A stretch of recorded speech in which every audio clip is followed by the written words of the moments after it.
Survivors of domestic violence will be able to get more help from a law signed by President Joe Biden today. He reauthorized the Violence Against Women Act that'll bring back funding for programs here in West Michigan. 13 on your side's Andrea Flores is here with what this means and why there's still concern. Juliet, this act was originally passed in 1994 and needs to be reauthorized every 5 years. Now, it didn't happen the last time around, and while the YWCA West Central Michigan is excited that it's backed, they say a critical piece of that act was left out once again.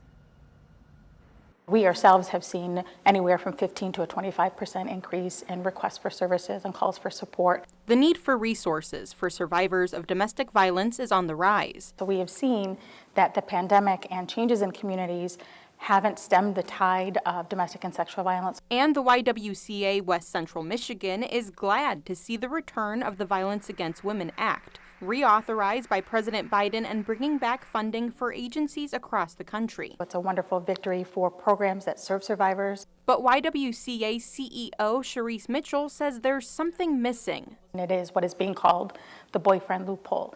And that speaks to the fact that a spouse who's been convicted of a misdemeanor domestic violence can in fact be prohibited from receiving or attaining a firearm.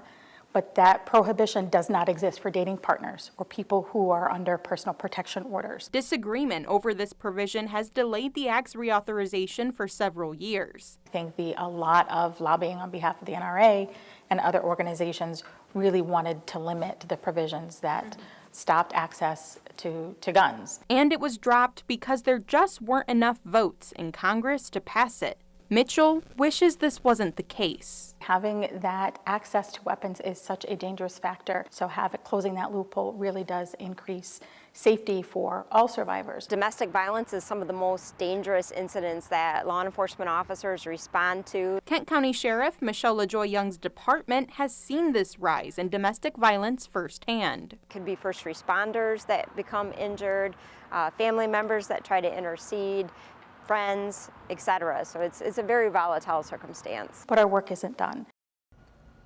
The YWCA West Central Michigan serves 4,000 survivors every year. So what action does the YWCA want to see happen? Well, they're calling on local and state lawmakers to close the boyfriend loophole to protect as many victims of domestic violence as possible. Thank you for that important information, Andrea.